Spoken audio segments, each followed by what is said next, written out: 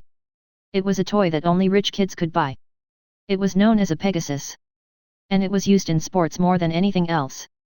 The boy watched from his father's workshop as the children of the rich had fun.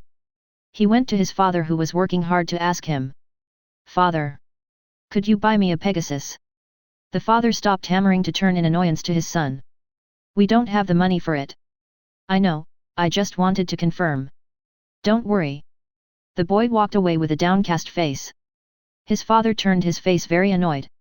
It wasn't because of what his son asked for, it was because he didn't have the money to pay for one.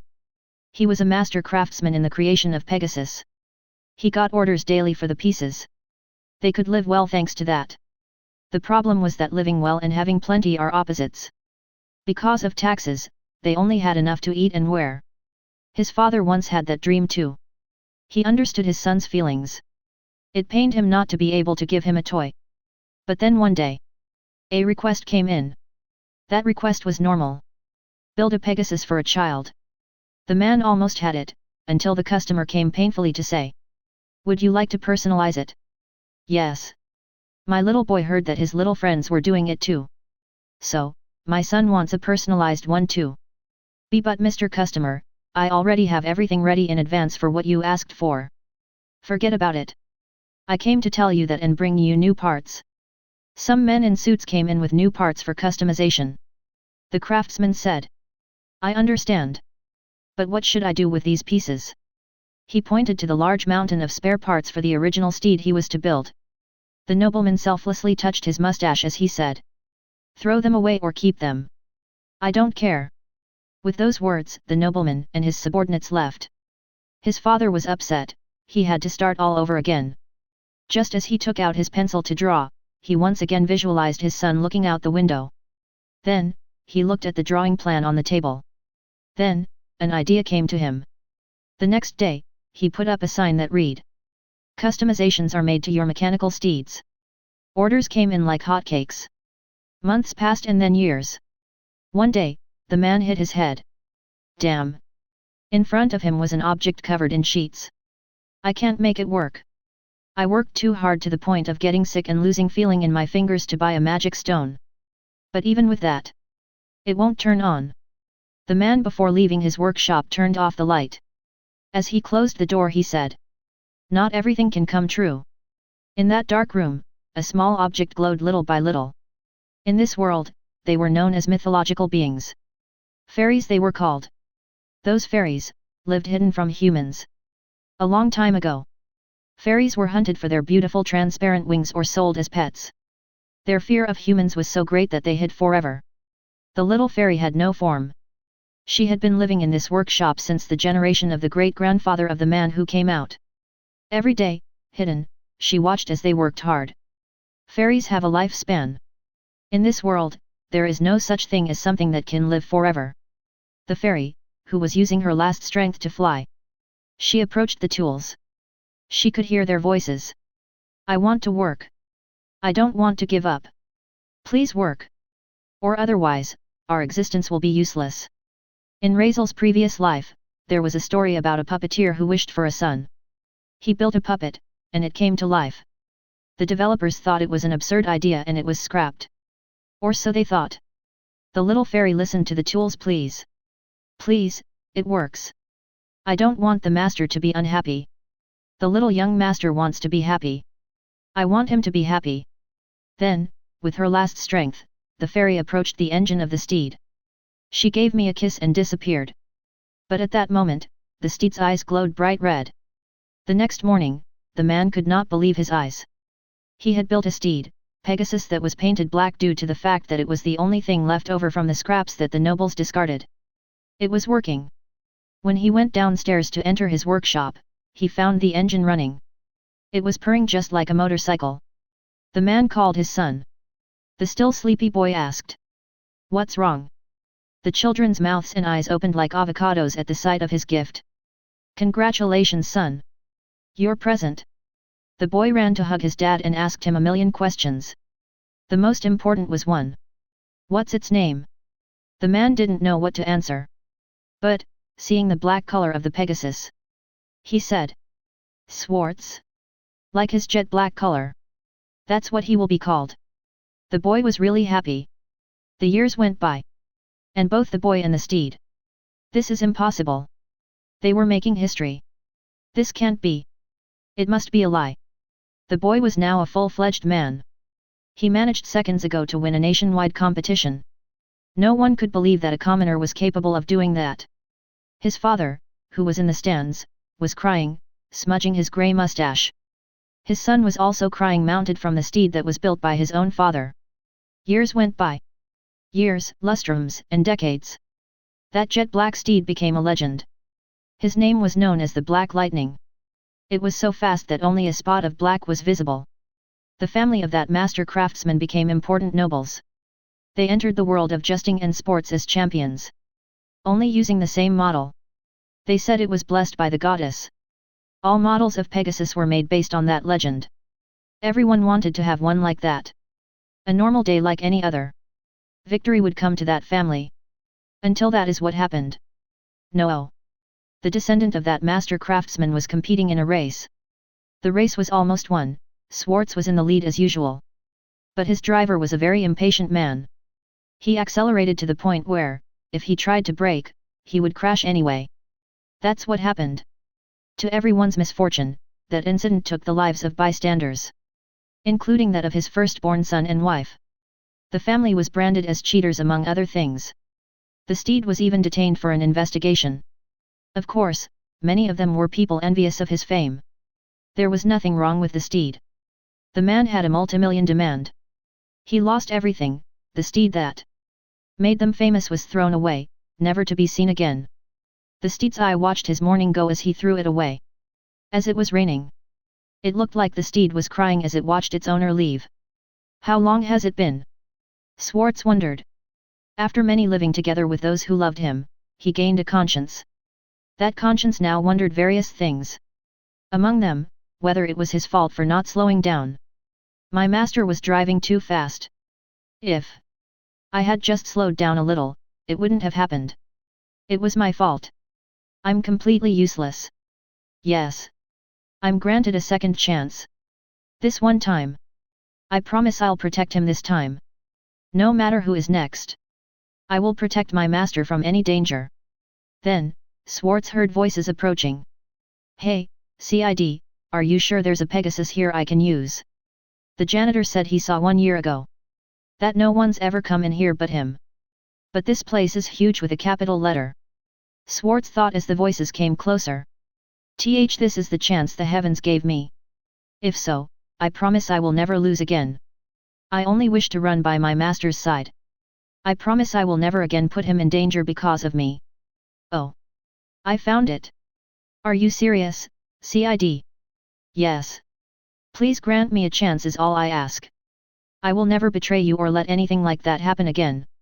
By my name, I will not let anything bad happen to you. Schwarz thought about all that during his fight against the capture targets.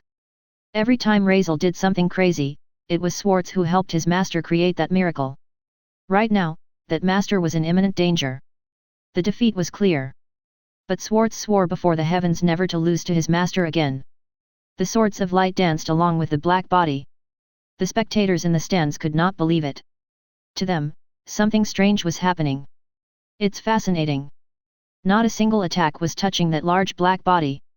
They were even getting smaller, but not even with that, the swords of light were touching that steed that danced like lightning.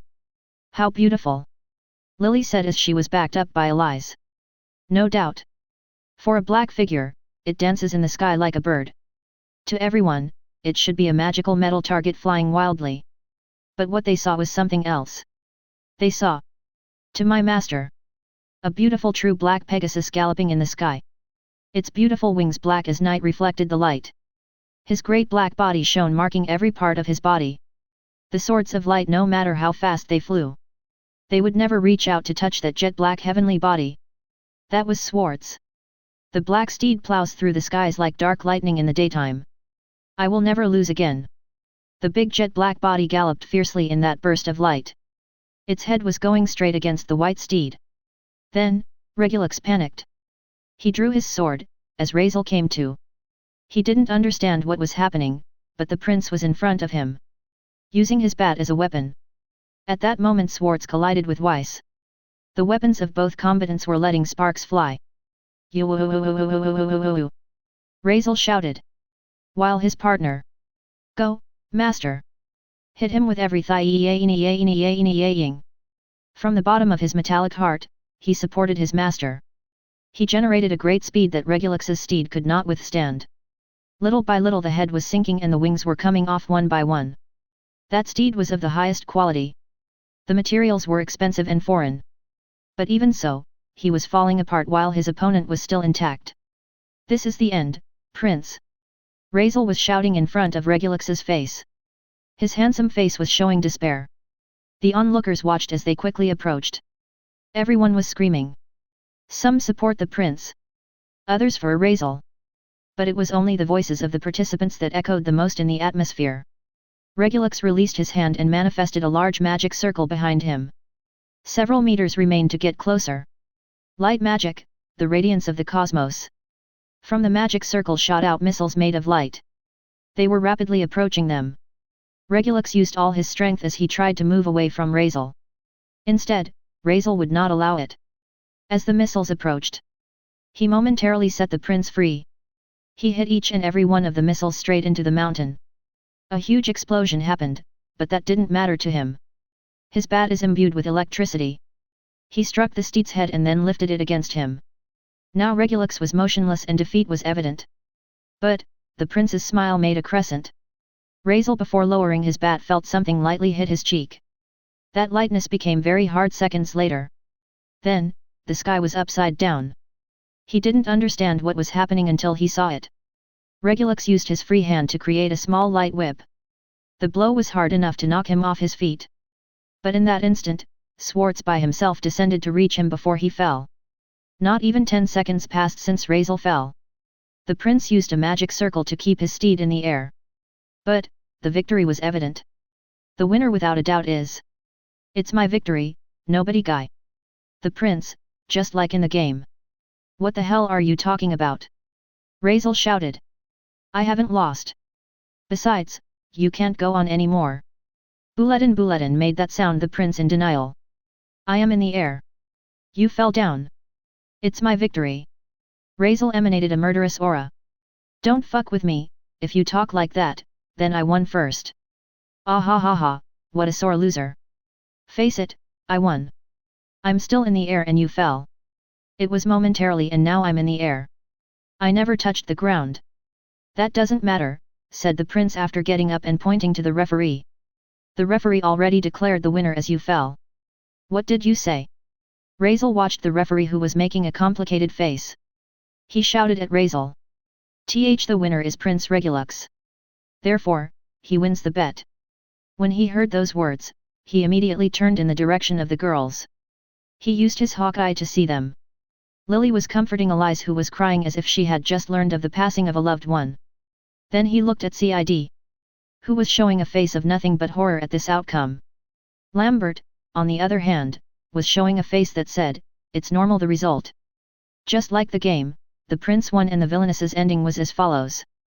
Shit. Shit. Something like this, no, it can't be. Razel's mind for the first time wondered as he didn't know what to do. He looked at the prince, the thought he had, was a horrifying one. "If you plan to make Eli suffer, then I, here and now, will kill you." Before Razel could step forward to hurt Regulux, the earth shook. At the same time, a scream rang out. It sounded like a cry of a horrifying creature. Everyone's gaze was focused on a large accumulation of dust. Razel turned around to see something unimaginable. Don't fuck with me. The great white mountain was rising. Why? Dirt and trees were flying out. Why is that here? A large body was coming out from underground, manifesting a large monstrous appearance. Why, the last Demon King's strongest pet is here. A pangolin-like monster. A creature that could be said to be a distant cousin of the armadillo. It had appeared. Its big mouth opened.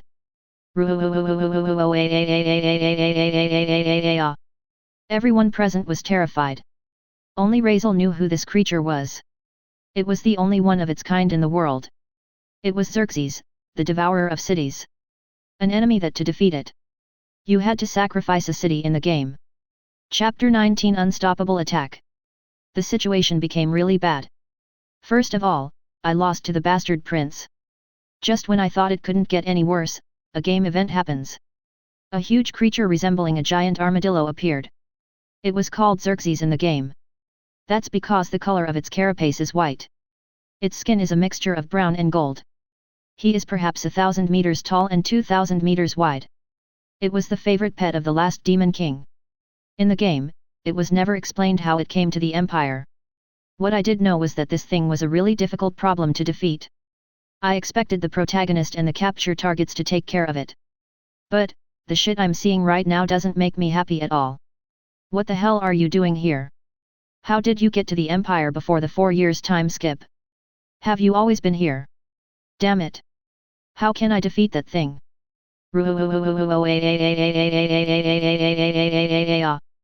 The huge creature roared at how annoyed it was. It must be from all the attacks that hit its big hump that is its back.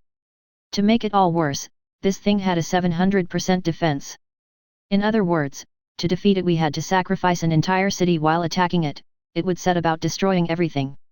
In the game, it didn't matter since they were NPCs, but right now those NPCs are real people like my family.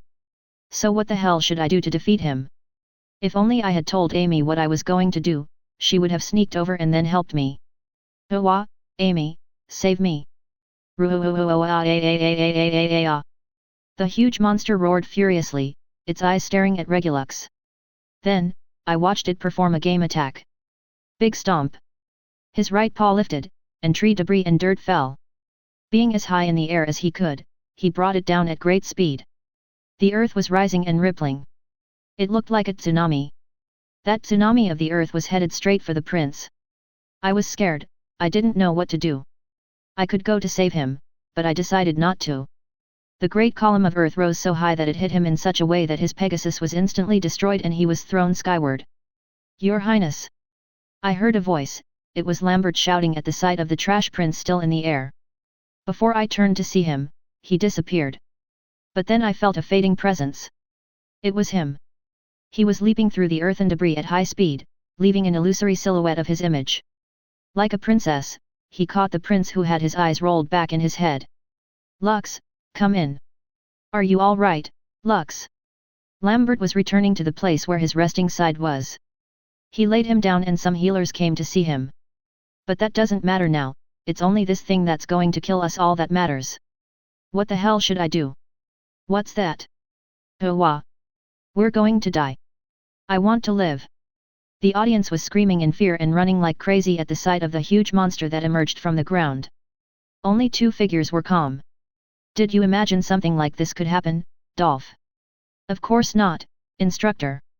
You are sometimes very funny, ha ha ha. It's not a joke. Anyway, it was good that we came. We have work to do. Christina stood up and shouted. Everyone evacuate this instant. Drop your belongings and run to the boats. If it's full, it doesn't matter, just get on and get out. Fua, you sure are good at calming them down. Stop wasting time and get to work. Saint of the Sunday. Dolph stood up and likewise called out to his instructor. I guess you're right, the sainted spinster, aka, she's looking for a boyfriend in a hurry. The moment Christina heard that. Dolph. Her fist descended on her former disciple's head, sinking him to the floor. Don't you ever call me that again in your fucking life. Did you hear right? I'll kill you with my bare hands. Christina opened her eyes and they were staring at Gordolf with intensity. Anyone who had seen them would have felt fear. Not because of how she looked at him, but because of how they looked. 2 dark black sockets were her eyes. She had eyes, but they were blackened like night. It looked almost as if you were looking an insect in the face. Gordolf stands up laughing. Ha ha ha, instructor, you sure are funny. You are called like that by everyone. Besides, I can see your eyes. Hearing that her eyes were visible, Christina immediately closed them. She was still annoyed with him. Whatever the case. Don't ever call me that again, did you hear right? She rearranged her hair. Then, she took off the robe that covered her body. The moment she did so, everyone's eyes stared at her. It didn't matter if they were male or female. The figure of that female elf was what they watched with desire. Steel boots with wings. A very beautiful decorative sword with a greenish edge that shone in the light. Her long braided hair swayed in the wind. Likewise, her mini-skirt did.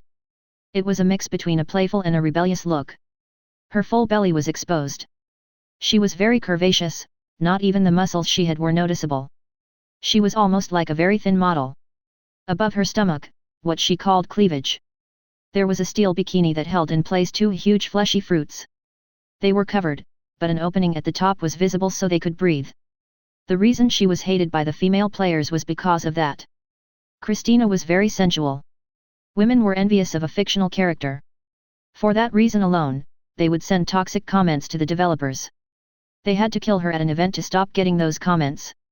Similarly, she was the reason men would buy the game. It was a strangely clever tactic. No one lost, the company won either way. Sadly, Christina in this reality as in the game suffered. Her outfit was chosen by the ministers themselves. She is the kind of woman who prefers to cover her whole body and only her husband to see her naked. But she didn't have one, and for that reason, she was nicknamed in that unpleasant way. Once both sword saints were ready, they went to fight. Gordolf used a very advanced Lyonnais-style foot technique. It was called Radiance of Sound. A footwork of such a high level that Razel tries to duplicate it.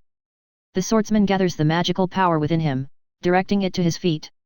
As his feet are filled with magical power, the moment the energy within collides with the mana in the air, it created a small chain reaction that generates an explosion.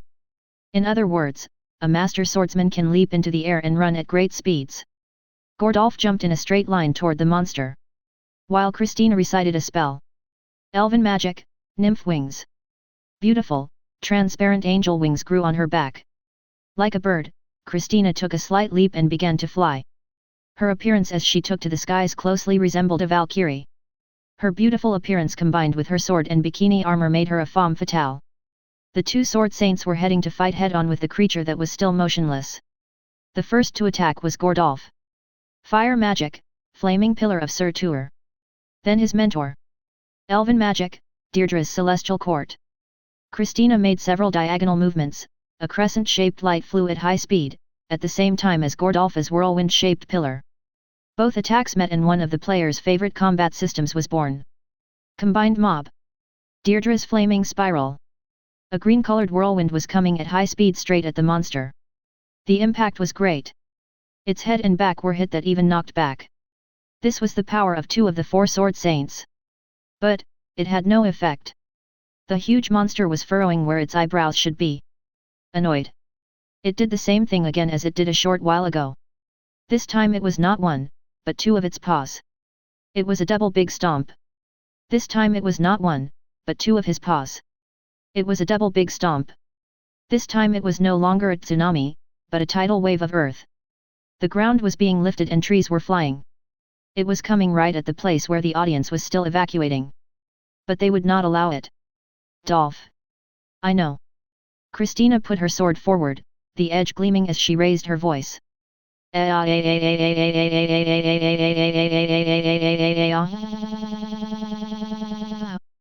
Likewise, Gordolf showed off his beautiful sword that looked like a flame of red.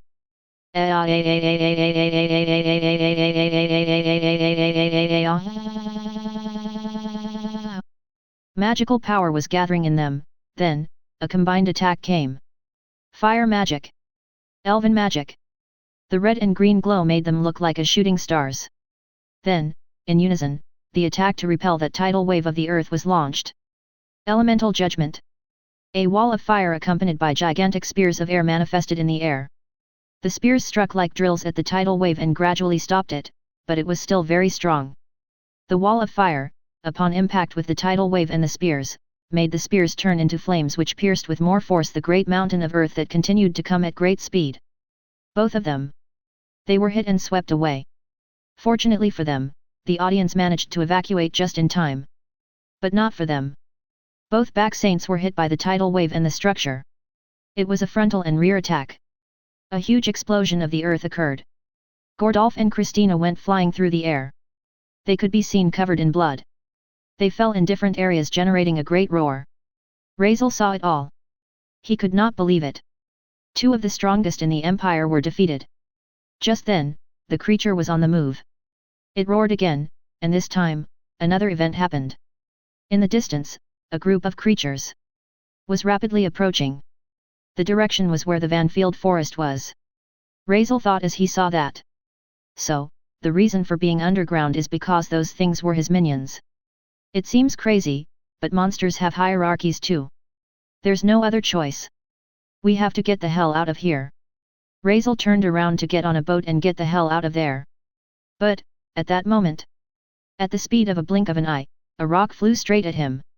Razel could not notice it in time. But the rock hit him so hard, that it knocked him off his steed. He had to grab hold of tree branches to keep from falling so hard against the ground. Once he fell, he touched his head and some blood dripped down. As he got up, he felt a presence. Before he turned around, something pierced his forearm. He quickly backed away and hid near a tree. He checked his arm, the wound was not fatal, but blood and a lot of it were coming out. Razel did not understand what was happening until, in one of the tree branches, he observed the culprit. It was you. What the hell are you doing? Lambert. He was making a wicked expression, and his beautiful familiar sword was unsheathed. Razel's blood dripped from the tip. Answer me. What the hell are you doing? Don't you see the situation we're in? Razel shouted. But Lambert did not change his expression. He descended to the floor, and before he fully stood up, "Ruo-a-a-a-a-a-a!" roared the huge creature as it began to walk once more. Its footsteps made the earth tremble. The flying monsters arrived, they were close to him. Lambert noticed it but thought nothing of it. Instead, he was saying to Razel, "You, a simple, repulsive baron with no territory, dared to hurt His Highness, luxury." His bloodlust coated the atmosphere with a very cold discomfort. Unforgivable. Unforgivable. Unforgivable. Unforgivable. Unforgivable. Unforgivable. Unforgivable. Unforgivable. Unforgivable. He bared his teeth in anger. I will not forgive you for daring to challenge His Highness, much less hurt him. By Luce, my friend. I will kill you right here and now. For the first time in his life, Razel watched this boy's expressions. He was a little astonished, but then his glib face distorted just like Lambert's. Sounds good to me, but you know something. His ugly face was distorted by anger as his opponent. I have 2 things to tell you. The first, is that the stupid prince will never be anything but a burden. And the second is for you. The expression on his face showed a crescent in his smile. Drop that stupid complex about your father and the prince. I always found it disgusting how you have no personality of your own. Lambert, I was always disgusted by the way you thought and acted, and that's why, just because of you, I was losing on purpose to get you killed. I have no idea what you're talking about. Nobody cares. Razel's right hand moved to the side. I didn't want to use it on you, but right now I'm going to do something I never thought of doing. Magical power was gathering in her. You are one of the 12 candidates to be the next sword saint and one of the 3 swords, those who are the best of the 12. Sparks struck the air. At this time, I will show you my trump card. A long sword was beginning to manifest, and the edge was covered with magic power still. Let's see if indeed its fame you have is nothing but lies. The auras of both of them were emanating a strong red color. I'm going to kick your ass real hard, you stupid girl face. I'm going to kill you, weird-faced guy. The final battle that never happened, was about to begin. Chapter 20 God of Lightning Speed vs Ghost Feet. When I was training with Amy my magic power, I accidentally discovered a book. That book had strange symbols, it was written in the language of the elves. She read it and said there was something very interesting for me. It was called astral equipment. This equipment is something like materializing a ghost weapon. It requires a lot of concentration. So for a whole year, I was practicing it. At first, I couldn't hold it and it faded away. But thanks to my inner peace, I was able to learn it without any problems. In my right hand, a black-edged sword like the knight was showing itself. Its handle was similar to that of a Japanese katana. But the Western-style sword. Small electric sparks were running through the sword. I christened it Gram. In honor of the last good game, I played before I died. It was a sword that measured the same as a person's leg, almost 2 meters tall. I could handle it with no problem. Once it fully materialized, I watched Lambert with his sword. The blade was white with golden edges. The handle was decorated as if it were an ancient statue. A green-colored gem was in the center, it looked like a French sword. Our gazes met. Hatred and bloodlust were visible in both of us. Then, Atli household is a margraviate that has served the empire for centuries. When the last king of the Arclight kingdom was in crisis, an alliance called Unified Kingdoms, formed by the 7 current dukes, decided to attack them. I don't know the reason, but what I do know, is that the first ally left to that kingdom was a man named Lione Atli. That is, my ancestor. One by one they defeated the alliance, which was not very united. According to the king, he offered them a truce so as not to destroy them. The deal was that they would unite into a single state, which is how the Arclight Empire was born. I, the next head of my family, was really happy to have such an honor. The first emperor asked my ancestor if he wished to be a duke. But he refused out of modesty. In the end, the emperor made him the first sword saint of the empire. The title of saint, as opposed to holy kingdom, came from my ancestor's honesty and values. Joy coursed through my body. Therefore, I wished to hold the expectations of my ancestors high. I didn't want to be the only one of the Atlis who is a weakness. But, as time passed, no matter how much I trained the sword, I could do something right. My father always practiced with me, he was very rough, but it was for my own good. The son of a margrave must be strong, and even more so we who protect the emperor and one of the borders. My skills were weak, but one day it changed. My aunt brought me to the birthday of a person I did not know. He was the 3rd Regulux prince. I was scared, my family belonged to the imperial family faction. I must show my best and not embarrass them. I was too nervous to speak. So much so that I secretly went to the bathroom to vomit. Once I came out, I walked down a long hallway. I got lost. This place is huge. I was trying to get back to the bathroom, but I couldn't find it, let alone the maid who led the way. I was going to cry. I am weak. Even though I am a child, I was very weak. I was about to get on my knees and call my aunt when a kind voice called out to me. "Hey, what are you doing?" As I turned around, a well-dressed boy with blonde hair and green eyes was talking to me. His arms behind his back made him look very helpless. "No, You got lost, didn't you?" I was terrified to say yes. So I just lowered my head in embarrassment. "No problem," he said. With a smile on his mouth, he said. "I used to get lost a lot too, but with practice, I'd find my way back." Hey! He was talking if he knew this place. So, there would only be one answer. "This, you're His Highness Regulux." He puffed out his cheeks like a balloon. "I don't like being called that." "I'm sorry." "Never mind. It's just that all the adults around here are so annoying." "Really?" "Yes." "Hey, would you like to be my friend?" "Hey." It was the first time in my life that someone had ever asked me if I wanted something. They never had, they just said things like "do it" or "it's your obligation." But never if I wanted something. Yes, please." "Good." His Highness grabbed my hand and then pulled me to follow him. "Since we're friends, let's go play in the garden." But, what about the party?" "Forget about that.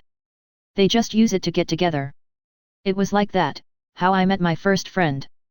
We became close, so much so, that we called each other by short names as a symbol of our friendship.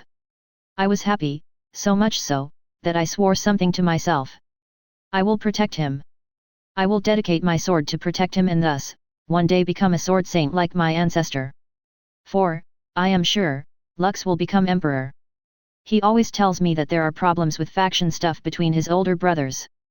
So something like a feud between them wouldn't be uncommon. That's why he wants to be emperor.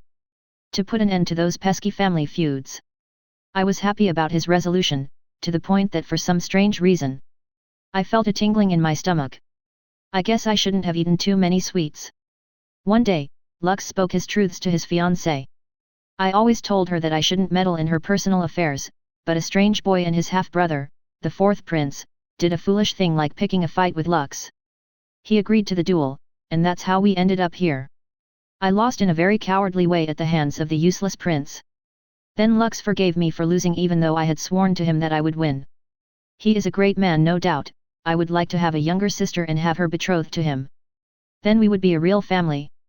When Lux fought against that weird face guy, he ended up beating him. It was a normal result. But then an annoying creature appeared, and that creature hurt my best friend. But why did this happen? The answer as the culprit is simple. That weird face guy, it's the one responsible for Lux being unconscious.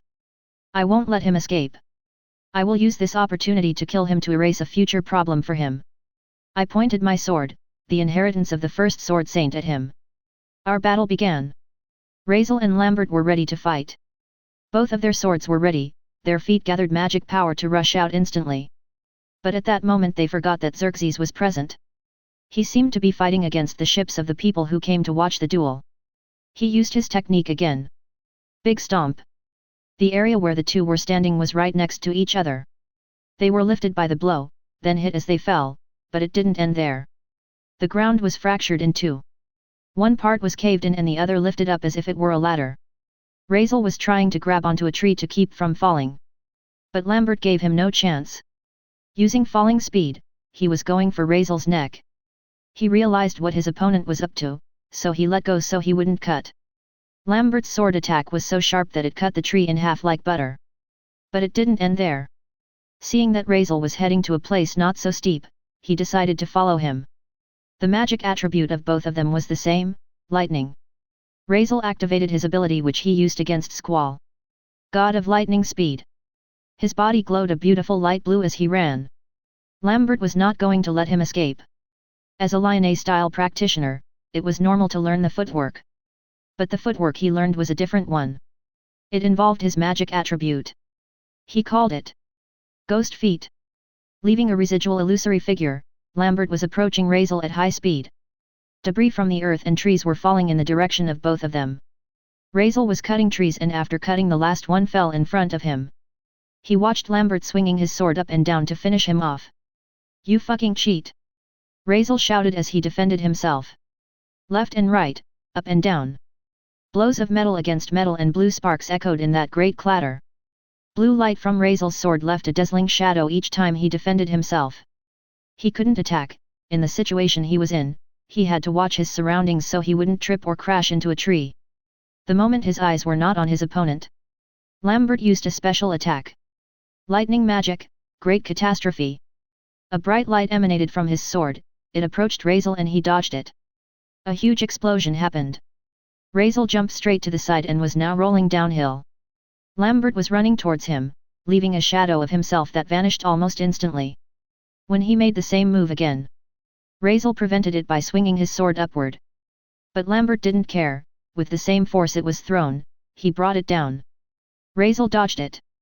His sword was now headed for Lambert's side. A light leap he made to avoid the blow. But the fall did not stop them. The great column of earth that was now the area they were in was splitting into pieces. Large fractions of ground flew out. They used that to fight there. Razel jumped to different places so that Lambert could follow him.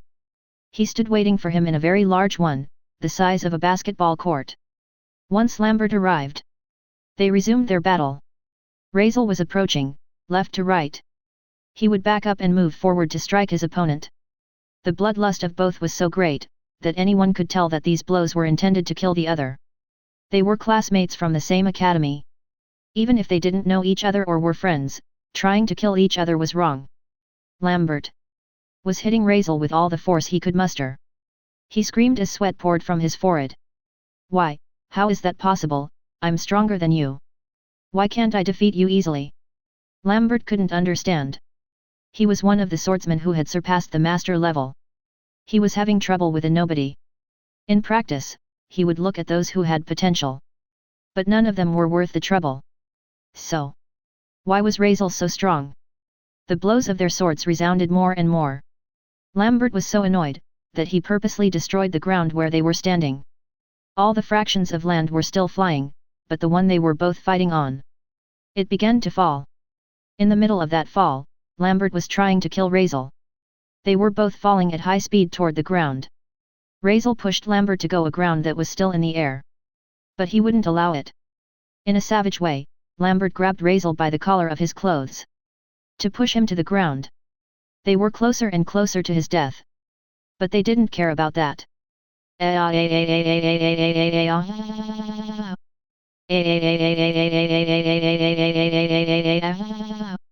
From the bottom of their throats, they struggled intensely. Just before they hit the ground, they both pushed each other to fall into different places. Lambert fell into some branches that were breaking at high speed, while Razel fell straight into a tree, splitting it in half. Noticing this, Lambert laughed. Ha ha ha, you deserve it. He chanted victory against his opponent. I win. Now, time to eliminate his bro. Immediately the words were cut off. Not because he bit his tongue, but because his face was struck by an electrified rock. He was thrown at high speed. His cheek was red. Blood dripped from between his teeth. In front of him was Razel with scratches and blood dripping from everywhere. But even with that, he was in perfect condition. Lambert's face was euphoric. His white teeth were covered with blood. Why don't you just die? Ah! Once again, the attack began. Lambert was lunging in a straight line to slash at Razel. Backing away, he dodged it. It was all thanks to the Hawkeye that was activated. One more time, said Lambert. His sword moved diagonally or horizontally. It didn't matter which direction it took. Razel smoothly dodged it. He even parried Lambert's sword with his own sword. Lambert was trembling because of what he witnessed. His own sword was trembling, but Razel was not.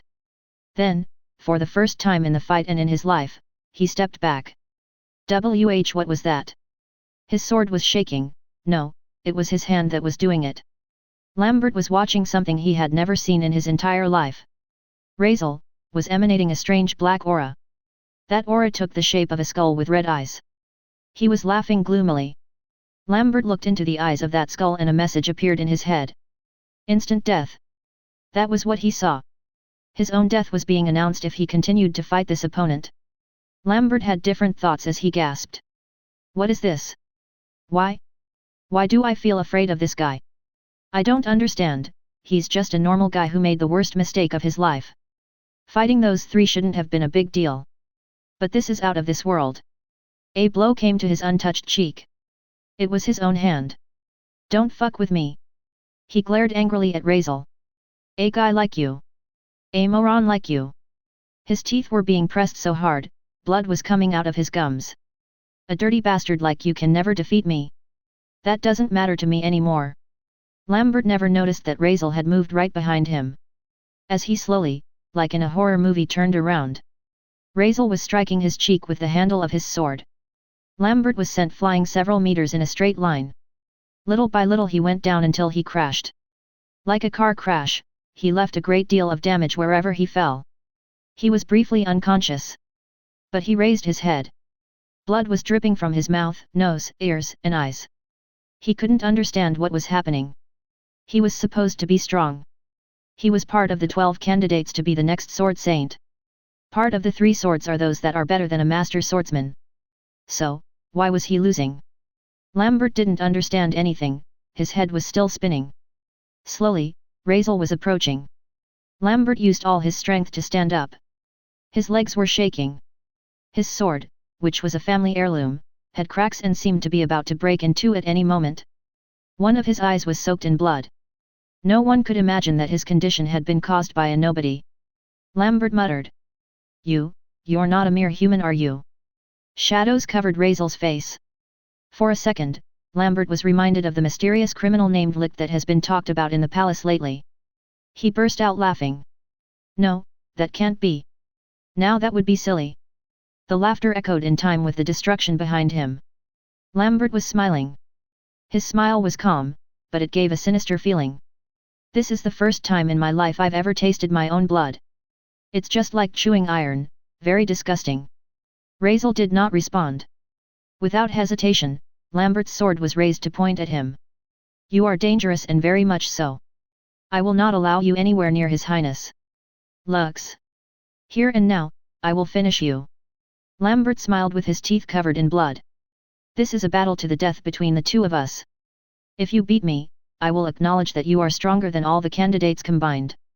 In this country, power is everything, for that reason the Empire is a glorious nation that prides itself on its warriors. Someone like me, losing to an insignificant rat like you, would be worse than death. I will no longer do it for Lux, but for myself. I, Lambert von Atli, recognize you, whoever you are, as my true rival and sworn enemy. The blood of one of us shall bathe this earth. With those words, Lambert began to glower. Admire the move with which I can match a sword saint. Lightning magic. Magical power was gathering at his feet now. Something similar to wings was materializing. God walks. Lambert vanished. No. He jumped. He jumped from his spot to a tree near Razel.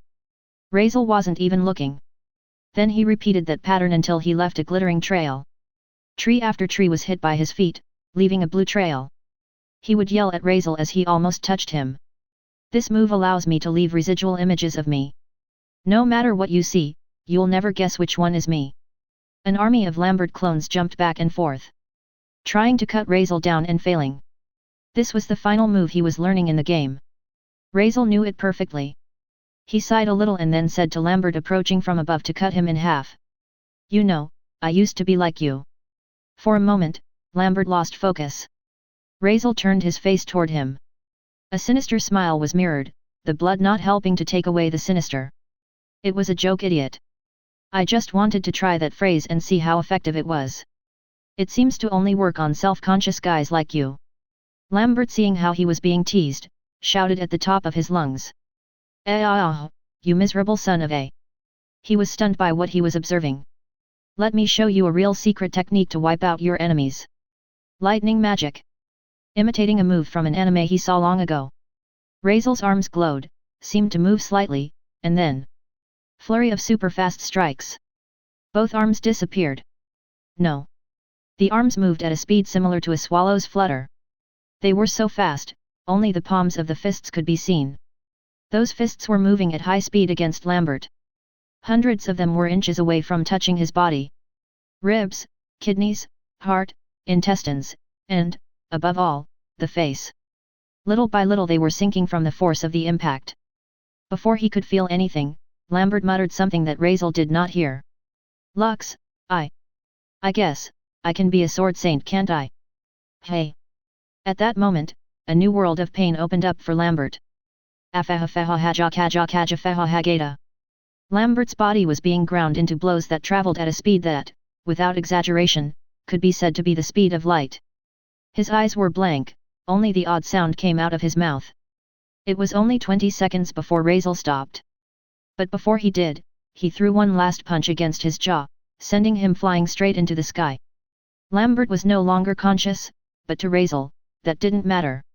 He just wanted to generate some violence. He too leaped into the sky, his right fist aimed at Lambert's stomach. It was all going to end right now. With this, I guess I shouldn't expect you to defeat any demon kings, should I? The first was aimed at impacting the stomach, in such a way, that Lambert bent into a V shape as he fell straight to the ground. The impact was so hard, the layer of earth buckled like a hospital bed.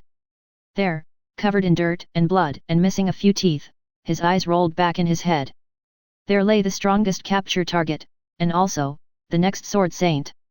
With this, Razel could see that he doesn't need any of the capture targets, only Lily. Though he wishes she doesn't really need them. Falling slowly over the large hole, Razel thought. Now what the hell am I supposed to do with this? Falling, he scooped Lambert up in his arms to set him down in a safe place. His sword was already broken, so it didn't matter. Even if he's a bastard, I can't leave the heir to an important house lying around. If anyone found out about this, I'd certainly be sent to the gallows.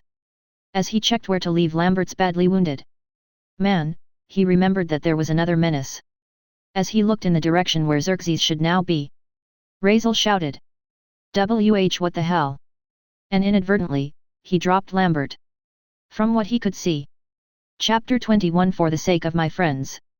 Moments before Razel and Lambert fought, this was happening aboard the ships. Quick, we have to get out of here. The ships aren't that fast, besides, that thing is heading straight for the capital. What? Watch.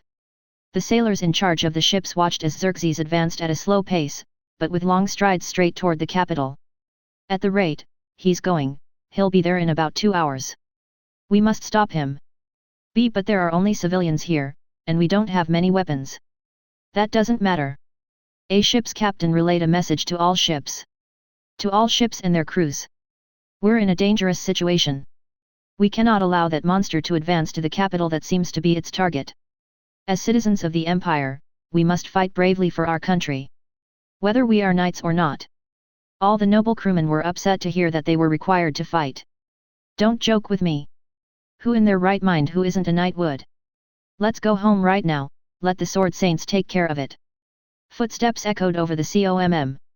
Everyone listened as the captain stood with his mouth open and made an almost humming sound. Seemingly someone grabbed the microphone, and a beautiful woman's voice was now speaking to them.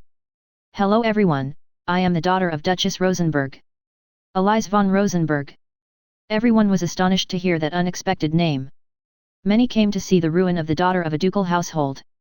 There is much to say, but I will say only 3 things. The first, the sword saints will not save us. I watched as my own eyes were defeated. Second, communications to notify the capital do not reach. The magic element in this area is very high, so we can't warn them to get ready. And lastly, Elise took a moment before saying astonishing words. What the hell is wrong with you bunch of morons? Are the important nobles of the Empire cowards? For the first time in your pathetic lives, do something for others. Different voices joined in to criticize her. How dare that brat to treat us like that? I'll file a complaint with the palace. Your representatives lost before, so there's no need for this sore loser to speak. No one but the captain and Lily, who was standing next to her, could see a wicked smile on Eliza's beautiful face. Oh, I forgot. I know the faces and the houses that everyone belongs to, so when we get there, the palace will know those who objected to fighting here. I'm sure His Highness the Emperor will be pleased to know that he has faithful chickens hiding under his nose. After all, I am still part of the 7 dukes, so you must believe the one with the highest position. Immediately, everyone shouted in elation. Let's go fight for the capital. I don't want to fight, but I'm afraid of the Emperor. My household is small, we will certainly be destroyed if I flee. All the nobles who wanted to flee stayed to fight. Since they could all use magic power, many prepared themselves in boats with rifles and staffs. From their ship, Elise and Lily watched as everyone headed off to attack the large creature that came out of the ground. The wind was so strong, they could barely hear each other's voices. Both of their hair was swaying wildly. Lily-san. Elise was calling out to Lily, and she turned to look at her. I'm sorry, but I'm going to ask you to get on a boat and escape. Hey! Lily said. Why? Elise turned to look at her, tears streaming down from her eyes. Isn't it obvious? We're all going to die. Lily's face showed dread at those words. But didn't you say we were going to fight? Sure. But just look at the size of that thing.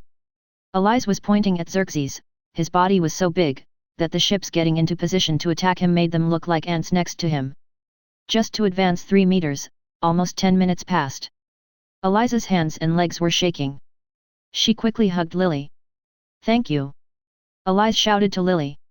I obviously said that because, I wanted to at least guarantee that in my last moments, my household would be recognized as an example of nobility. Long time ago. I'm scared. That thing is too huge. I saw how 2 sword saints were easily defeated by that thing. Long ago, when my dad wasn't a scumbag who abandoned us, I heard stories of a legendary adventurer. The only one to be listed as S rank was given it because there was no one stronger than him. He was so strong, he turned down titles and prestige just for what he loved. It's obvious it's a story to give us aspirations. Just look at the size of that thing. It'll kill us all. It's already done it to Razel. Lily shivered. Both of them watched Razel being swallowed up by the earth and there was no response from him. The prince was taken to safety on another ship, but there was no search for Razel. Deep down, she believed he was still alive. More than once he had shown her how strong he was. That's why she didn't believe he was truly dead. Elise stepped back, her tears still coming. You were the only person in the whole world, not counting Razel and Prince Siegburn to help me. It's selfish of me to say so. But I consider you my first and only friend. Tears streamed down her cheeks at being overheard calling a friend. For that reason, I don't want anything to happen to you. Lily-san, thank you for everything you've done for me. I really appreciate it. Elise pulled a locket out of her pocket and handed it to Lily. Give my mother this. Tell her that her little girl, to the end, will be honoring her household. I am sure, that one day Rosenberg household will one day be rebuilt again. At that moment, Elise threw Lily into a room. Lily fell to the floor. Since she was wearing a mini skirt, her white panties were exposed for a few moments. Then, Elise used magic to lock the door. Elise-san, open the door. Elise-san. Lily knocked desperately. A cascade of tears streamed down her white skin to fall on the floor. Elise on the other side. Go straight ahead, at the end of the road there will be a coughing mariner. He'll take you straight home, I already paid him in advance. He was heading to the center of the ship to prepare to fight. The ships were ready to begin the attack at any moment. Elise looked up at the sky and murmured a name to put her heart at ease. Razel. I will soon join you. The attack began. Fireball. Wind guillotine. Stone missile. Energy beam.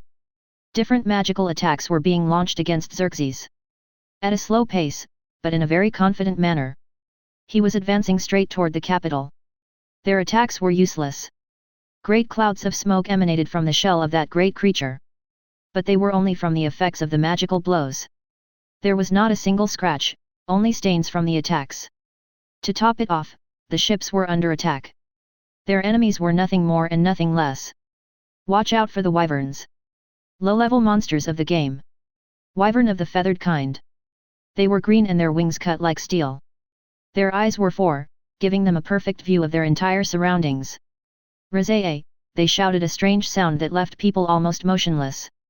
Some were fighting Xerxes, and others were fighting wyverns. It was a non-stop battle. The wyvern was Xerxes' subordinate, they brought him food and that was why he didn't move.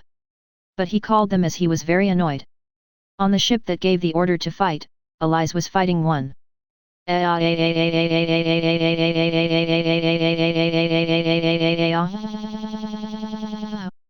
She was using a short spear to cut her enemy.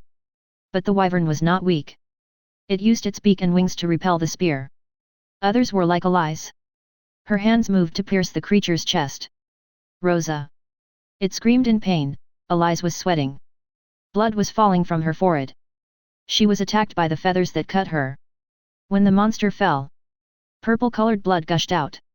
She sat for a moment and breathed as much as she could. How many minutes had it been? She wondered. Lily-san should be far away by now. Elise could hear screaming. No, leave me please. A nobleman who was in a corner struggling was grabbed by three, no, now 4 wyverns. They grabbed his limbs from each side. And as if it was a game, they pulled each one with great force.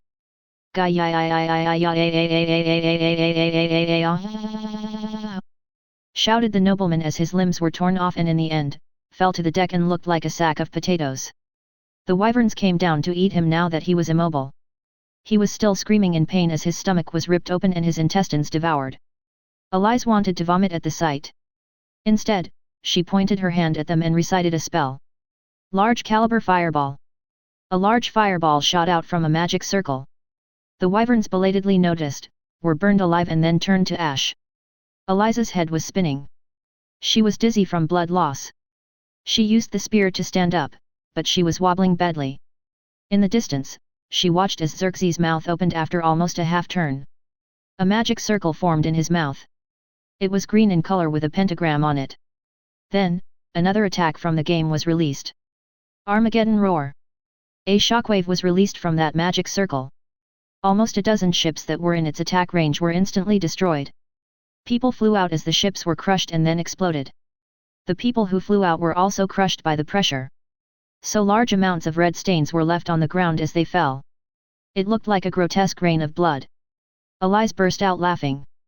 So you had an ace up your sleeve all this time, did you? You never used it since we looked like a pest to you, but you just used it to prove that you can make mincemeat out of us whenever you want. She could watch as, in the distance, a part of the capital was visible. They wouldn't make it. Xerxes is such a powerful opponent, the only way to defeat him in the game was with paid equipment. Elise's spear fell. Almost everyone near her was devoured. Corpses of people and blood showered the deck. A group of 6 wyverns was approaching. Their gaze looked to the sky, but nothing was reflected in their eyes. The wyverns descended. One of them chewed her hair and knocked her to the ground so they could devour her. The wyverns were hungry, despite having blood and intestines hanging from their golden beaks. One tugged weakly at her hand. Alas, she had lost the will to live. Until. Don't come any closer to her. A scream came from somewhere nearby. A wyvern noticed something approaching. But it was too late, its throat was pierced. The others took a flight to get out of there. Then Eliza's hand was taken. In her lifeless eyes, Lily was reflected. Before she could utter a word. Slap. A hard slap came to her cheek. Then another, and another, and another, and another, and another much harder. Eliza reacted and stopped his hand as he touched one of her red cheeks. What's wrong with you? And more importantly, what are you doing here? Lily looked at her with tears. She pulled the locket Eliza gave her out of her pocket and then smashed it against her large chest. Because of how big they were, the locket sank into the center like jelly. Then it was pushed by that fleshy mass against the outside and finally fall to the ground. You hand it over. Hey! Lily shouted. If you want to hand it over to your mother, hand it over yourself. You big stupid girl. Eliza was hugged. Why must it be you who suffers? Why? She didn't understand what he meant. Always trying to bring out your pride as a noble, trying not to show fear, and more, telling me you would sacrifice yourself.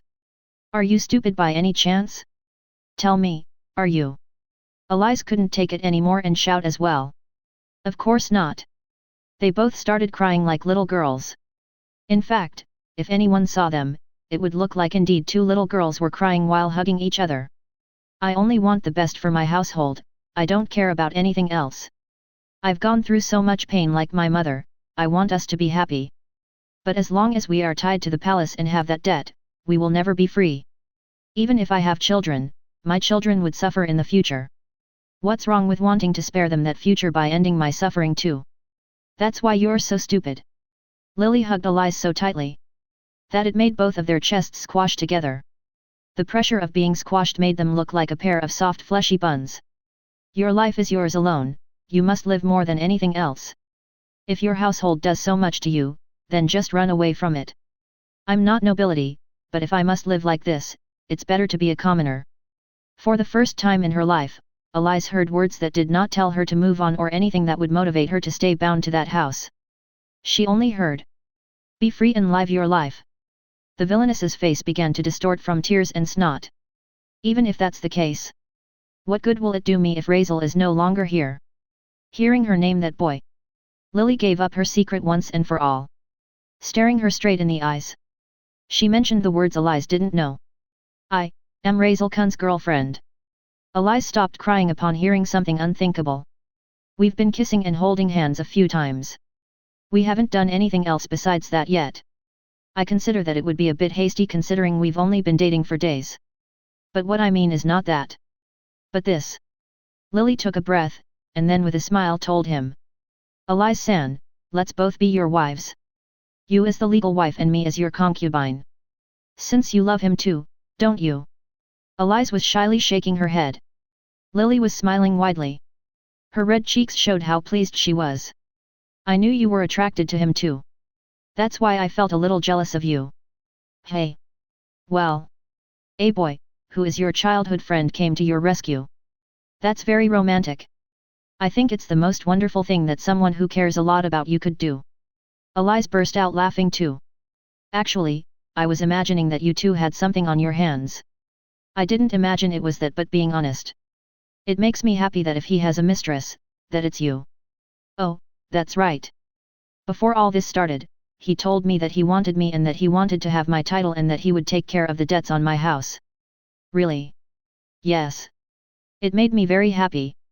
For that, don't worry. You being his other woman, makes me very happy. I think he is alive somewhere. If he didn't die in his previous battles. Much less by this gigantic thing. They both laughed so innocently. No one would imagine that the protagonist and the villainess would become friends. And even more so, the villainess became jealous upon hearing the protagonist's proposition on being the wife of the same man. She has accepted such a proposal now. Undoubtedly, the situation of the game and the present time was no longer in the same original line. The influence of a third party has altered everything. But even declaring their unimaginable love and friendship, did not erase the situation they were in. Hey! Lily was grabbed by the waist up to her breasts by the tail of an annoyed wyvern. The wyvern was backing away with Lily leaving her hand outstretched in Eliza's direction. She watched as her new friend and concubine were taken from her side. As she watched her being separated, Eliza cried out.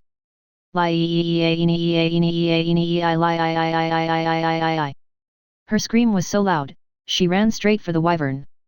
She was already out of the boat. Eliza put all her strength into her legs from the railing and gave an Olympic leap.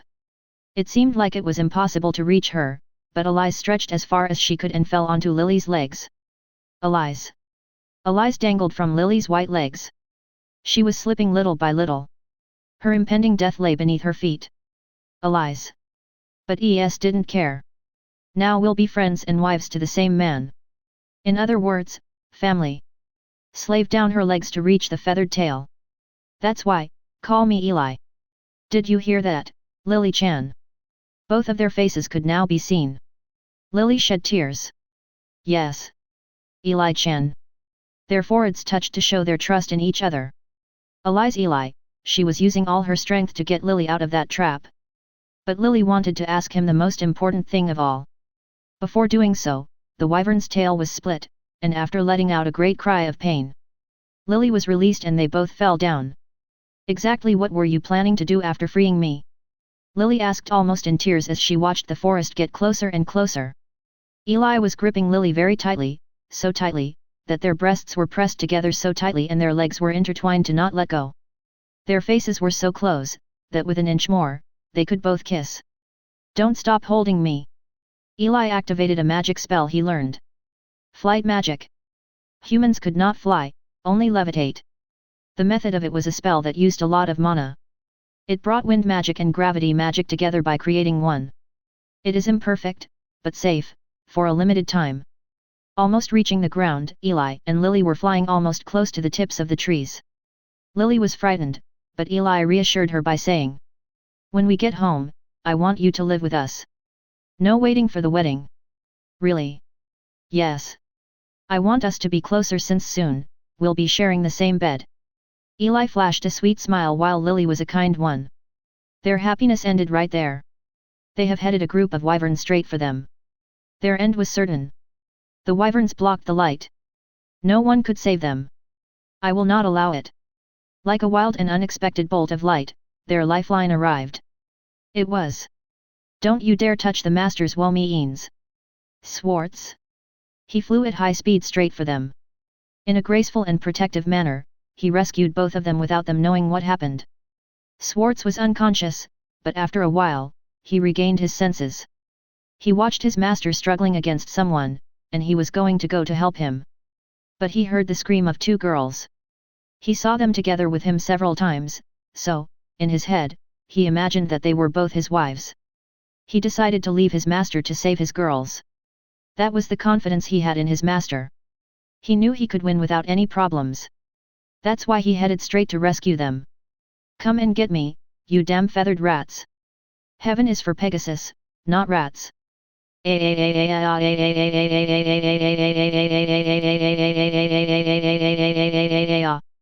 Once again, the image of a winged steed manifested itself.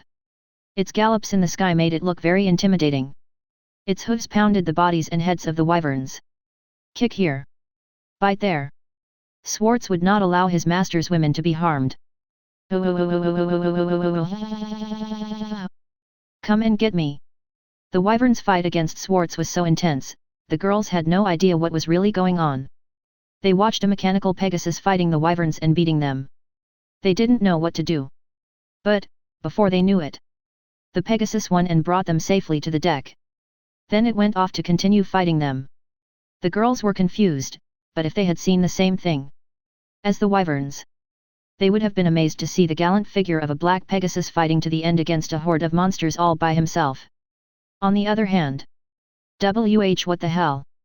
Razel shouted because he watched Schwarz fight the wyverns. He couldn't believe his eyes. Why is it moving by itself? What the hell is going on?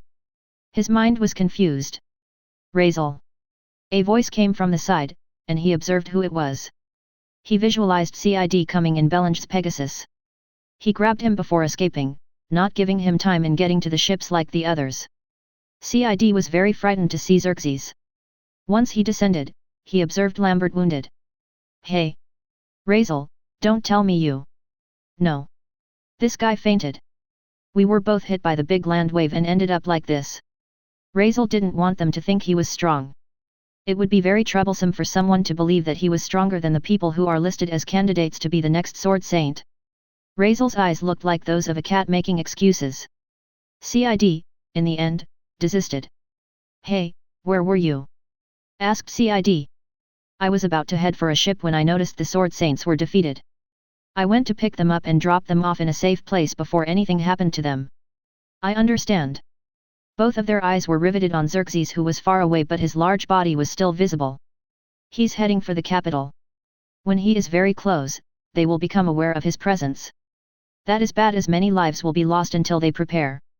Razel grabbed Cid's shoulder and frighteningly smiled at him. What's wrong? Cid said in fright. Isn't it obvious? We'll both defeat him. Have you lost your mind? Haven't you seen the size of him? We won't hurt him at all. Sure. But if you know where to attack it and with what, you can. Cid, you and I have good chemistry. Hey! Cid instantly recoiled. Razel reassured him. Don't think anything weird, idiot. I'm talking about us having good chemistry in our magical attributes. Razel was the lightning and Cid was the water. When he remembered that. No way. That's right. Razel stretched his body. Let's fry that bastard's brains. The two of us, together, will defeat that huge mass of whatever his shell is made of. They both looked in Xerxes' direction. The final battle to prevent chaos in the capital began with the countdown. Chapter 22, The Strongest Combo. So, how do we defeat him? Said Cid. I replied very calmly, we have to pierce his eyes or one of them, use our combined magical attributes, and thus, fry his brain. It's a good plan, a perfect and flawless one. That's so stupid. Or so it was until Cid discouraged me. How do you think we can hurt that monster? You haven't seen him. He destroyed several ships and defeated both sword saints with no problem. Well, what are you suggesting then? Nothing, I was just saying it was stupid, not that it was a bad plan. He doesn't seem to know what to say himself and supports me so as not to be embarrassed anymore. Don't worry, Cid, it's normal to think my ideas don't work. Even my beloved Amy looked at me funny, but then not anymore. Its shell and skin are very tough, it's true. In the game, you had to attack him right in the eyes to defeat him. The problem was that you used paid equipment that had more damage than normal equipment. Now there is another problem, he walks almost like a turtle, but due to his big size, it is very easy for him to take big steps, thus reducing the distance. Maybe, in about 41 or 44 minutes. No. Right now it would take 39 minutes to reach the capital. I can see it now, but it's so far away. I hate this world for a reason. If it had been a super easy game world, I'd be getting rich doing nothing. Razel, but aren't his eyes too small to do that? They certainly are, that's why we must make a very strong and fast combined attack. Let's go. I climbed into Cid's Pegasus, well, it's Belenge's actually. Mine for some reason is fighting some feathered wyverns. How does it move on its own? There are more mysteries I don't want to know. I'll stand in a nearby spot and throw a spear at him from a branch. You just attack him with a cutting water spell, got it? Sure. Right. Cid left me in a place where I could easily see when Xerxes' bastard approached. He was flying from very high up. Cid reached as high as he could. On his hips he had a sword he took for the duel with Lambert. He planned to fight, but his brain made him understand that he could never beat him. So he opted for another way to beat him. He breathed in and out repeatedly. The strong, cold wind touched his cheeks. His blue hair swayed like a flower in a field. Drawing his sword, he recited a spell. Water creation magic. Cid's magical attribute was water, but not a normal one. But a special one that allowed him to perform miracles with it. In other words, water transmutation. The sword pointed downward, and a magic circle of blue manifested in the air. With all his might he shouted, Roar of the Sea Dragon King. The tip of the sword was covered by a large amount of water. The magic power in the form of water covered the entire sword until it reached the handle and remained in the air. It made a whirlpool in the form of a spiral. It gradually formed the appearance of a Chinese dragon. The head was in Sid's hands, a mouth opened so that the sword could cut its target.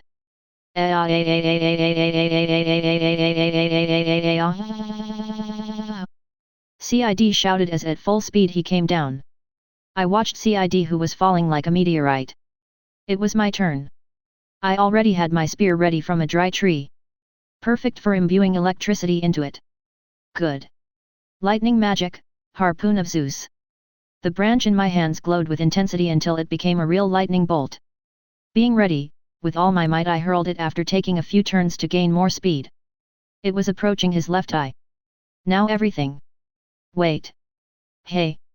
Cid, why are you falling on the right side? You idiot, the other side. He just remembered, I never told him which eye was the one to attack. Stupid, me.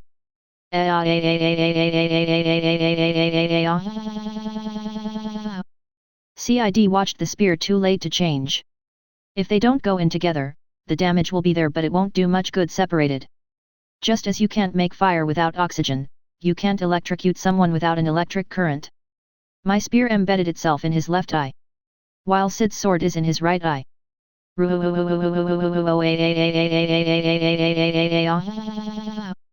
Screamed the monster due to the damage in his eyes. The spear was in its eye, it was closed, while Sid's. I couldn't see from my position. Cid buried his sword in Xerxes' eye. But because they both failed to synchronize their attacks, it only made him upset. Water was coming in through his eye, so Xerxes closed it. The water was still pooling there, it was going down his insides to get to his brain. Xerxes was shaking as the amount of water that came in was the size of an Olympic-size swimming pool. While, in his other eye, he closed it due to pain. He was now more annoyed than before.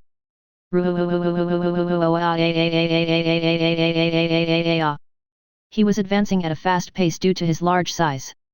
Right now, in a few minutes, he would make it all the way to the capital. Cid walked up to Razel and shook him from side to side. You stupid idiot, you should have told me that beforehand. Now he's faster and will go to the capital to destroy it. Sorry. Razel cried as his perfect plan was sabotaged by himself. Xerxes was advancing at a great pace. Until someone stopped in front. I'm so sorry to get ahead of you, instructor. A wounded man was several meters in front. It was Gordolf. You're not awake yet, so I'll have to take the fun for myself. He stretched his hand skyward. A huge circle was manifesting. It was nearly 40 meters around. He asked me not to use it, but it's a very problematic situation. His hand was bleeding from his fingertips. It seemed to be burning. But, there's no other choice. Pillar of Ifrit. At her words, the skies lit up a deep orange color. Cruel. The orange color changed to red. Sunday. And various amounts of fireballs fell from the sky like meteors. The size was round enough to look like a small planet. The fireballs approached Xerxes, and in less than the blink of an eye, touched back, tail and head. A huge explosion engulfed the area, filling it with flames. The ships around were hit by the heat wave even after moving away. Cid and Razel were escaping in the Pegasus so that the heat wave would not catch them. Gordolf was in the center where those flames would devour him alive. But, it didn't happen. As if he had a protective shield, the flames surrounded him, and instead, a cool breeze hit him. His eyes closed after the explosion concluded. Immediately, he fainted. His wounds made by the blows from earlier would not close. Contrary to his wound made by his magic, it healed by itself as if it never happened. Razel, Cid, and the others watched to see if it was all over. Shouts of joy could be heard that it was all over.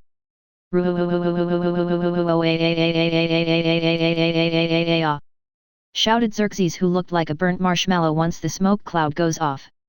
He was more annoyed than before. The white color was now black.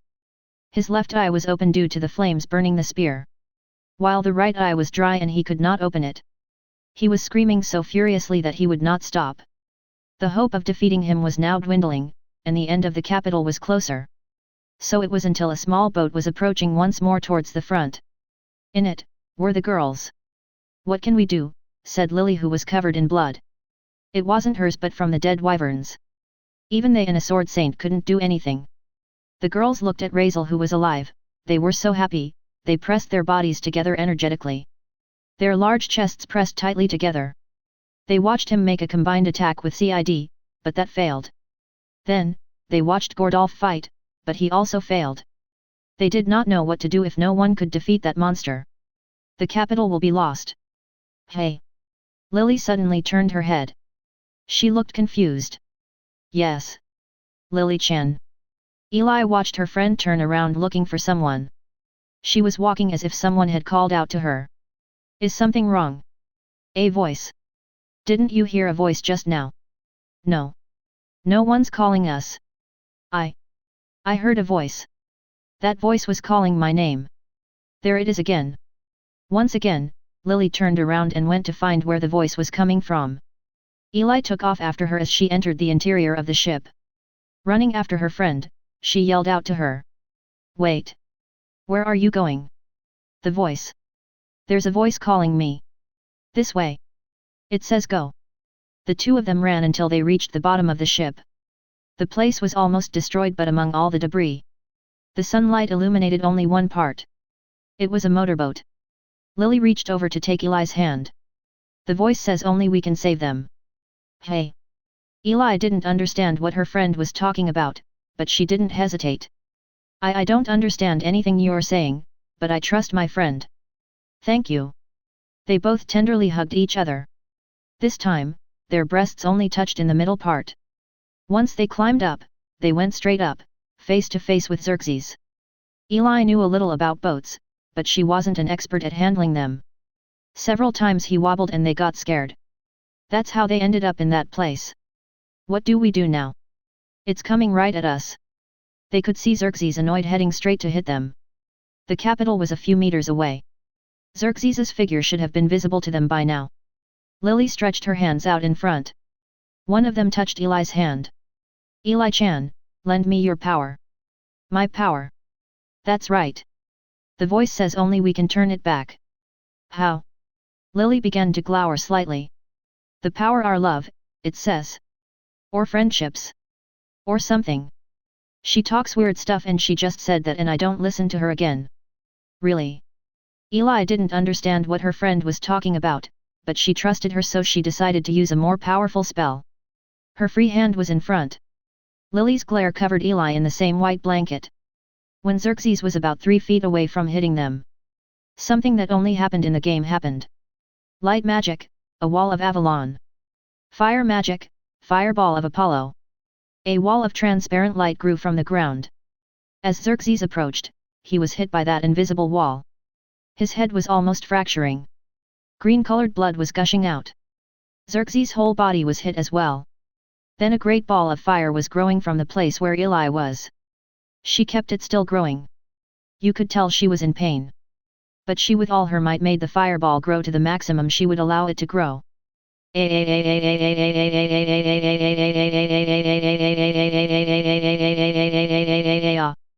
Eli shouted, and the fireball shot out at high speed. It impacted against the wall of light and, like a fishing net, pushed it back. Xerxes with all his might was trying to destroy the invisible wall. But he only hurt himself. The wall pushed by the fireballs pushed her back so far that she reached several meters in a matter of seconds. That was a defensive attack Lily would activate when she was declared a saint. But for some reason, she was using it. How did she know about that ability she would get in the future? When it looked like the girls were going to defeat it, the wall of light and the fireball disappeared. That was because the magical power of both of them was exhausted. Tiredness showed on their faces. They looked like they had run a triathlon. Their cheeks were red from the pain and their hearts made them look almost like tomatoes. They both collapsed in that boat. Xerxes was upset. He was hurt and blood was pouring out of his body. The culprits of this damage were obvious. A couple of girls on a boat. He was very upset. He opened his mouth, it was bleeding. Several teeth were broken and knocked out. But he didn't care. He wanted revenge. The magic circle manifested to finish them off. Razel and Cid were even better, he couldn't get near them or do anything.